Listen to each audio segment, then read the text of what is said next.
Hey guys, LevelCap here, and today I'm breaking down everything you need to know before playing Doom Eternal. If you want more videos like this one, be sure to recommend other franchises I should cover in the comments down below, and don't forget to subscribe and turn on notifications. Now, first things first, if you've never played a Doom game, the original is kind of what popularized the FPS genre. Doom 1 was a revolutionary game that brought 3D graphics and high-speed action together for the first time, or at least one of the first times, in a tightly designed and expertly crafted game. Since it was launched in 1993, it spawned 4 sequels and literally countless mods, expansions, ports, and more. Doom is arguably one of the most successful and important gaming franchises of all time. So, if you haven't played any of them, this video should do a good job at catching you up to speed. Now, in Doom 1, the original, you played as a space marine sent to Mars. While you were sent there as a punishment for disobeying orders, it quickly became apparent that your punishment is as close to going to hell as it gets. The story is pretty straightforward. Scientists experimenting with teleportation on Mars accidentally opened up a portal to hell itself. You're the last Marine left alive to prevent a demonic invasion to Earth. The game takes place across 4 episodes. In the final episode, you kill a giant cyber demon, and hell basically kicks you out for being too badass. Unfortunately, it seems like you were too late to stop the invasion of Earth. In Doom 2, you fight hell on Earth. The people who survived the initial invasion are now attempting to escape the planet via spaceships, but demons have created a force field of fire to prevent their launch. You disable the force field, letting the survivors escape. Unfortunately, you're also the last human left alive on Earth. To stop the demons for good, you travel back to hell and kill a massive demon, the Icon of Sin. Killing this demon stops the invasion, closes the portal to hell, and allows you to leave Earth with the survivors. Now, Doom 2 came out in 1994, and id went on to make other things like the Quake franchise, and it wasn't until 2004 that they released Doom 3. And Doom 3 is where things took a bit of a left turn for both the story and the franchise. id Software tried taking the game in a new direction, focusing more on the horror elements of the past titles than the fast-paced action the first 2 games pioneered. It was a bold move, and while the game was a big success, it still divided fans. Doom 3 is technically a reboot of the franchise as well, though it could also be considered as a prequel to Doom 1. In Doom 3, you again play as a space marine. You've just arrived on Mars, and wouldn't you know it, some scientists were experimenting with teleportation and opened a portal to hell. Throughout the game, you piece together the story by talking with NPCs, reading and listening to logs, and of course, watching some cutscenes. Unlike the past games, certain characters in Doom 3 are actually working with the demonic forces to help them invade our world. You spend the bulk of the game fighting through demons and the base's personnel that have mostly been transformed into zombies. Eventually, you end up in hell, kill some big bad demons, and the game ends with reinforcements from Earth arriving to help clean up the mess. Moving on to Doom 4, which was initially announced in 2008, it went through all sorts of development changes until it was totally restarted in 2011. id decided to move away from the more grounded and horror-esque design of the previous game, and instead embraced what made the franchise so renowned, its fast-paced, demon-killing action. Doom 4 was finally released in 2016, simply titled Doom. And it's as much of a reboot of the franchise as it is a retelling of the first game's story. This time around, you play as the Doom Slayer, a guy the demons of hell really, really hate. Your history doesn't come with much explanation, but it seems like you're an all-around badass that fights demons of hell and prevents them from wreaking havoc beyond their realm. Unfortunately, it looks like they got the better of you, and at some point they lock you in a sarcophagus. You awake in a UAC facility on Mars after demons had already invaded. UAC, or the Union Aerospace Corporation, has been the big bad corporate presence throughout every game in the franchise. This time, their Mars base is run by Dr. Samuel Hayden. He was a human scientist that transplanted his mind into an android body when he was diagnosed with terminal cancer.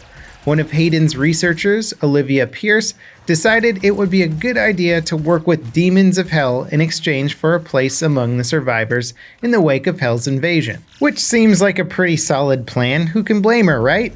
Now, the UAC facility exists to harvest Argent energy, which is a renewable power source that was discovered in a crack on Mars and comes straight from hell itself. Earth is apparently facing a devastating energy crisis, and Argent energy seems like the perfect solution. You know, just casually running an extension cord through an interdimensional link to hell, what could possibly go wrong? Now, the excavation of this energy source on Mars led to the discovery of a set of stone tablets that explain how to harness the Argent energy. While scientists used this information to build the Argent Tower and extract an endless supply of energy, it also corrupted Olivia Pierce and her co-workers. She formed a devoted cult following, intent on making human sacrifices to bring hell on Earth. Both Hayden and Olivia send expeditions to hell, capturing demons to perform research on. Hayden himself discovers the Doomslayer's tomb and brings it back as both an artifact and an insurance policy. As Olivia descends deeper into madness, Hayden begins to doubt her. Unfortunately, he fails to stop her from activating a hell wave that turns everyone in the UAC facility into demonic zombies. You're awakened by Hayden and given the objective of stopping Olivia before she opens a permanent rift between hell and our dimension. And from the moment you wake up, it's clear that the Doomslayer was rudely interrupted by the forces of hell and has no time for the BS Hayden and Olivia are spinning. You rip and tear through demonic forces, chasing down Olivia. Along the way, you're guided by Hayden and an AI called Vega. Hayden is set to ensure that the production of Argent energy can continue once the Doomslayer deals with the impending invasion. As such, he leads you through the facility to manually deactivate the Argent Tower. The Doomslayer has other ideas though, and destroys the critical components of the tower to prevent it from ever working again. Unfortunately, Olivia manages to activate a massive portal to hell, destroying the Argent Tower in the process, and by association, most of the UAC facility on Mars. You get sucked into the portal and fight your way through hell to get back to Mars. When you return, things have really gone sideways. Demons are everywhere, and the gateway to hell is still open. Hayden tells you about an artifact called the Crucible that can be used to close the portal at its source, the Well, which is located in Hell. To get there, you need to destroy the cooling system keeping the Vega AI online. You make a backup of the AI and destroy the original, using the energy from the meltdown to then portal back into Hell. There you confront Olivia, who has been transformed into a spider demon, which is a throwback to the original games. After defeating her and successfully closing the portal, you're pulled out of hell by Hayden, who takes the Crucible from you and teleports the Doomslayer to an unknown place. The game ends here, setting up the events of Doom Eternal. Now, based on the trailers released so far for Eternal, we know things didn't work out so well for Hayden. His android body is shown missing its lower half, with scientists working to repair him. Likewise, the forces of hell have invaded Earth. The Doomslayer finds himself on a space station in orbit of the planet and descends to deal death and destruction to anyone in his path. Apparently, all this hell on Earth business has ruffled some feathers in heaven, and they've gotten involved, which also threatens the people of Earth. Basically, everyone but the Doomslayer wants to kill everyone on Earth, and you have to stop them. Now, throughout this franchise's lifespan, there have been all sorts of tweaks and changes to the core gameplay.